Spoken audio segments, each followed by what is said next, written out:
বাংলা সিনেমার ইতিহাসের অন্যতম বেস্ট ডিটেকটিভ মিস্ট্রি ফিল্ম কিন্তু শুভ মহরত। আমি বলবো যে সত্যজিৎ রায়ের আমরা যদি দুটো ফেলুদার সিনেমা বাদ দিই, the best detective mystery film কিন্তু শুভ মহরত, ডাইরেক্টেড বাই ঋতুপর্ণ ঘোষ এবং ভারতীয় সিনেমার দুজন বলিষ্ঠ অভিনেত্রী রাখি গুলজার এবং শর্মিলা ঠাকুর মূল ভূমিকায়। এবং এই সিনেমাটা আমি যতবার দেখি আমার মনে হয় যে এই সিনেমাটা কিন্তু একটা সিকুয়াল ডিমান্ড করতো। বিশেষ করে রাখি গুলজারের যে ক্যারেক্টারটা রাঙা পিসিমা, ক্যারেক্টারটা এত ভালো লেখা, ক্যারেক্টারটা যেমন সুইট তেমন একটা ওই দুষ্টু মিষ্টি ব্যাপার আছে। আবার ক্যারেক্টারটা কিন্তু ক্ষুরোধার।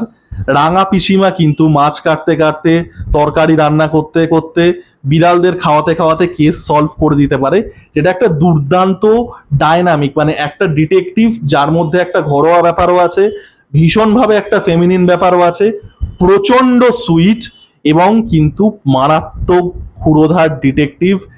বিশাল বড় মিসড অপরচুনিটি ছিল শুভ মহরাত। এখনকার দিলে বেরোরে এই সিনেমাটা এবং রাঙাপি সীমার ক্যারেক্টারটাকে নিয়ে 100% একটা ফ্র্যাঞ্চাইজ হতো।